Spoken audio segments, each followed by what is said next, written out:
नमस्कार जी, मैं नरेंद्र शिवाज, तहलका न्यूज़ टोहाना। आज हमारे साथ हैं आम आदमी पार्टी के कार्यकर्ता अभिषेक अहलावत जी। जो कल दिल्ली के अंदर घटनाक्रम हुआ है, शिक्षा मंत्री मनीष सिसोदिया के घर पे सीबीआई की जो रेड पई है, उसके ऊपर हम कुछ बातचीत करने के लिए यहाँ उपस्थित हुए हैं। तो अभिषेक जी नमस्कार। नमस्कार जी। सर, तहलका न्यूज़ पे आपका स्वागत है। बहुत बहुत धन्यवाद शिवाज साहब, आपके सारे दर्शकों को मेरा नमस्कार, राम राम। सर, हम पूछना चाहते हैं कि कल एक दिल्ली के अंदर शिक्षा मंत्री जो मनीष सिसोदिया जी हैं, उनके घर पे सीबीआई की रेड पड़ी है और उसके साथ कई अन्य ठिकानों पर भी सीबीआई की रेड पड़ी है। जबकि मनीष सिसोदिया जी जो शिक्षा के क्षेत्र में दिल्ली जो मॉडल है उसको राष्ट्रीय लेवल पे लेके गए हैं, और जैसे ही अंतर्राष्ट्रीय लेवल के ऊपर ये शिक्षा का मॉडल पहुंचा तो उसके घर पे जो है सीबीआई की रेड पड़ी है। तो इसके ऊपर आप क्या कहना चाहेंगे? देखिए, इसमें ये सच किसी से छुपा नहीं है कि मनीष सिसोदिया जी ने पिछले लगभग 8-9 वर्षों में दिल्ली के अंदर सरकारी स्कूलों को शिक्षा के मॉडल को सुधारने में और एक पूरी दुनिया के लिए और पूरे देश के लिए एक मॉडल स्थापित करने में कोई कमी नहीं छोड़ी है। दिल्ली के अंदर सरकारी स्कूल हैं जो वो आज की डेट में किसी भी बड़े और अच्छी सुविधाओं वाले प्राइवेट स्कूल के साथ कॉम्पीट करने की क्षमता रखते हैं, और इसी मॉडल की सराहना विदेशों में भी हो रही है। अभी हाल ही में न्यूयॉर्क टाइम्स और एक और अन्य अखबार के अंदर ये आर्टिकल छपा है जिसके अंदर दिल्ली के सरकारी स्कूलों को एक मॉडल के रूप में पेश किया गया है, और वहाँ ये कहा गया है कि एक सरकार है दिल्ली की जो इस लेवल पे काम कर रही है कि अच्छी सुविधाएं, अच्छी शिक्षा पढ़ने वाले बच्चों को मिलें और देश की शिक्षा के अंदर योगदान दे करके देश की युवा पीढ़ी को आगे बढ़ाने का काम जो पार्टी कर रही है। मनीष सिसोदिया जी ने ये बीड़ा उठाया था बतौर शिक्षा मंत्री, बतौर उप मुख्यमंत्री। वो ये बड़ी ज़ोर शोर के साथ ये काम करते रहे हैं और आगे भी करते रहेंगे पूरी मजबूती के साथ। अब जो भी ये सीबीआई का मामला है या रेड का मामला है, ठीक है, ये अंदेशा एक्साइज नीति को लेकर के मनीष सिसोदिया जी ने पहले भी कहा था कि मैंने दिल्ली की एक्साइज पॉलिसी चेंज कर दी है। एक्साइज पॉलिसी चेंज करने से जिन लोगों को परेशानी हुई है, जिनको बड़े मोटा प्रॉफिट खाने वाले लोग थे, जिनकी जेब पे इसका असर पड़ा है, तो जाहिर सी बात है उन लोगों ने। मैं इस पे रोकना चाहूँगा आपको। एक्साइज ड्यूटी पे दिल्ली के अंदर जो शराब के ठेके 250 शराब के ठेके जो बता रहे हैं पहले हुआ करते हैं, अब उनकी संख्या बढ़ाकर 850 कर दी है, 850। यानी इतने बड़े स्टेट में केवल 250 शराब के ठेके थे, तो अब उनकी संख्या 850 कर दी। तो उससे क्या है, जो मनोज तिवारी जी बीजेपी के प्रवक्ता हैं, उनका भी मैं बयान देख रहा था कि वो कह रहे हैं कि दिल्ली को शराब की ओर धकेलने की कोशिश की जा रही है।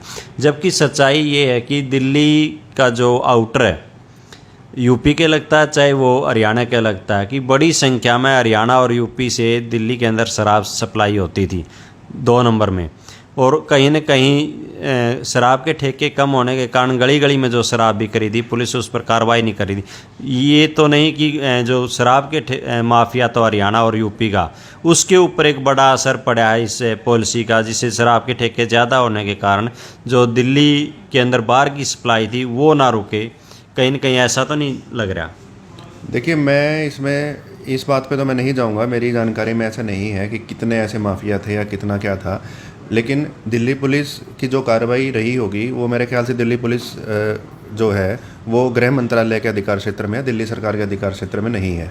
दिल्ली सरकार का अधिकार क्षेत्र जो था वो ये था कि बतौर एक्साइज मंत्री सिसोदिया जी अपनी पॉलिसी को इम्प्रूव कर सकते थे, जो उन्होंने किया है। अब उससे जिन लोगों को ठेस पहुंची है वो एफआईआर करवा रहे हैं, कोई कुछ करवा रहे हैं। अभी यही थे कुछ बड़े ठेकेदार ही हैं जिन लोगों ने शिकायतें उठाई हैं कि इसमें इरेगुलरिटीज़ हैं, वो चेक हो जाएंगी। सीबीआई की रेड पड़ जाना किसी को दोषी साबित नहीं कर देता है। दोषी साबित होने के लिए कन्विक्शन ज़रूरी है।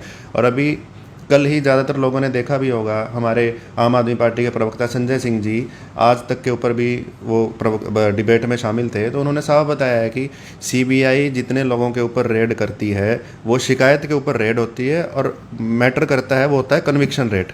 कन्विक्शन रेट मात्र 0.5% है। अगर सीबीआई 200 लोगों के ऊपर रेड कर रही है तो उसमें से केवल एक ही आदमी दोषी पाया जाता है। ये कन्विक्शन रेट है सीबीआई का। ये संजय सिंह जी ने कल राष्ट्रीय चैनल के ऊपर ये बात बोली है। कहीं न कहीं इसमें जो सीबीआई ने जो रेड डाली है, मनीष सिसोदिया गया, उसका स्वागत किया केजरीवाल जी ने, कि हम सीबीआई का जो है स्वागत करते हैं कि वो रेड डाली, उन्होंने जांच करनी शुरू की है। तो उसमें कुछ न कुछ मिला भी या नहीं, कोई जानकारी ऐसी? नहीं, स्वागत तो हम करेंगे। जो ईमानदारी आदमी होगा, ईमानदारी से काम कर रहा होगा, वो स्वागत ही करेगा कि आइए चेक कीजिए। जो हम ईमानदार हैं, हमें पता है, हमें पूरा भरोसा है, हमारी नींव मजबूत है, हमारे इरादे मजबूत हैं, हमारी पॉलिसी साफ़ सुथरी है, हमारी सरकार स्वच्छ है, ईमानदारी से हम लोग काम कर रहे हैं, हम कॉन्फिडेंट हैं। आप रेड मारने आ रहे हैं, आप रेड मारने आइए।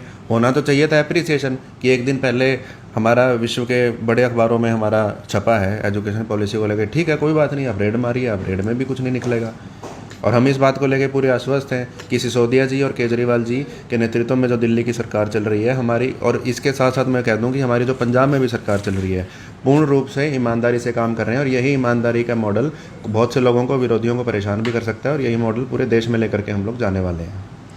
तो ये जो मामला था पूरा सीबीआई ने रेड मारी, अच्छी बात है, आम आदमी पार्टी ने इसका स्वागत किया है कि हमारे घर की जांच हो रही है, क्या हमने कुछ चोरी किया है। लेकिन दूसरा जो विपक्षी पार्टियां, चाहे वो बीजेपी है चाहे वो कांग्रेस है, लेकिन तरह तरह के आरोप उन्होंने लगाना शुरू कर दिया कि मनीष सिसोदिया जी भ्रष्टाचारी हैं, वो अंदर जाएंगे। लेकिन पूरे दिन सीबीआई जांच के बाद ना ही मनीष सिसोदिया जी अंदर गए, ना ही उनके घर से कुछ मिला। और अब भी जो है वो कुछ न कुछ जो विपक्षी पार्टियां बोल रही हैं, इसके ऊपर आपका क्या कहना है? देखिए, विपक्षियों का काम है आरोप लगाना, आरोप लगते हैं, विपक्ष का अधिकार है आरोप लगाने का। विपक्ष लगाएं आरोप, आरोपों की जांच सीबीआई कर रही है, और हमें पूरा भरोसा है कि निष्पक्ष जांच होगी और सब कुछ दूध का दूध और पानी का पानी हो जाएगा। किसी के ऊपर एफआईआर दर्ज हो जाने से या घर में सीबीआई की रेड पड़ जाने से वो आदमी दोषी साबित नहीं हो जाता। मैं बार बार यही बात कहूँगा। और ठीक है, विपक्षियों का काम है, हम भी विपक्ष में रहते हैं, हम सरकारों पर उंगली उठाते हैं, वो उठाएँ, और जहाँ हमने उठाई है उनका जवाब आपको भी पता है किसने दिया है और किसने नहीं दिया, वो उठाते रहें। जांच चल रही है, सबका दूध का दूध और पानी का पानी हो जाएगा। कहीं ये तो नहीं कि अगले जो कुछ समय बाद हिमाचल और गुजरात के अंदर विधानसभा के चुनाव हैं और आम आदमी पार्टी वहाँ पर उस चुनाव को लेके काफ़ी सक्रिय है। केजरीवाल जी भी जो है एक पूरी नीयत के साथ जो है गुजरात और हिमाचल के दौरे कर रहे हैं। मनीष सिसोदिया और सत्येंद्र जैन जी को हिमाचल की जिम्मेवारी दी गई थी। कहीं ना कहीं इसके बीच में ये रोड़ा अटकाने के लिए कि ये दिल्ली में उलझे रहें, और हिमाचल और गुजरात का जो इनका निशाना है बीजेपी को जोड़ रहे हैं वहाँ सत्ता जाने का, कहीं ना कहीं ये भी तो एक कोई कारण हो सकता है। हाँ, कारण कुछ भी हो सकता है जी। कारण से, संभावनाओं से कभी भी इनकार नहीं किया जा सकता। लेकिन हम केवल अपनी पॉलिसी की बात करते हैं। हम ये आरोप प्रत्यारोपों में जा कर के और अपना समय और अपना दिमाग और अपने एफर्ट्स को ख़राब करने वाले लोग नहीं हैं। बड़े शरीफ ईमानदार लोगों की हमारी पार्टी है, और बड़ी शराफत के साथ, बड़ी ईमानदारी के साथ अपनी बातों को आगे रख के हम लोग चल रहे हैं। और वही मैनिफेस्ट दिल्ली का मॉडल उठा करके हमने पंजाब में इम्प्लीमेंट करना शुरू कर दिया है। स्टूडेंट एक्सचेंज पॉलिसी एक्सचेंज के तहत शिक्षा के अंदर भी रिफॉर्म किए जा रहे हैं। वही मॉडल लेकर के हम हिमाचल में जनता के बीच जा रहे हैं, वही मॉडल लेकर के हम लोग गुजरात में जनता के बीच में जा रहे हैं। ये तो जनता बताएगी कि हमें क्या करना है। नागरिक के जाने से उसको वहाँ से मिलने वाली मूलभूत सुविधाएँ ईजी हो गई हैं, आसान हो गई हैं मिलना, और बेहतर सुविधा मिल रही है पहले से। तो इसमें नुकसान किसका है? मुझे तो नहीं समझता मैं किसी का नुकसान है इस चीज़ के अंदर। हरियाणा के अंदर जो हम शिक्षा की बात करें कि लगातार सरकार जो है स्कूलों को जो है कम कर रही है, एक स्कूल को दूसरे स्कूल में शिफ्ट कर रही है, और लगभग 250 से ज़्यादा जो है सरकारी स्कूल जो है मर्ज कर दिए गए हैं। अध्यापकों के तबादले किए जा रहे हैं। जो मेडिकल साइड थी या फिर दूसरे जो ज़रूरी सब्जेक्ट थे, मैथ वगैरह, स्कूलों से वो ख़त्म किए जा रहे हैं। और उसकी बदौलत ये है कि शिक्षा जो प्राइवेट स्कूलों में काफ़ी महंगी होती जा रही है, और दिल्ली के अंदर जो है सरकारी स्कूलों में के और बढ़ाने की मांग दिल्ली के अंदर हो रही है कि सरकारी स्कूल और ज़्यादा खोले जाएं, ताकि आसपास के क्षेत्र में कोई सरकारी स्कूल होगा तो काफ़ी अभिभावक जो अपने बच्चों को प्राइवेटों में से हटाकर सरकारी स्कूलों में लगाना चाहते हैं।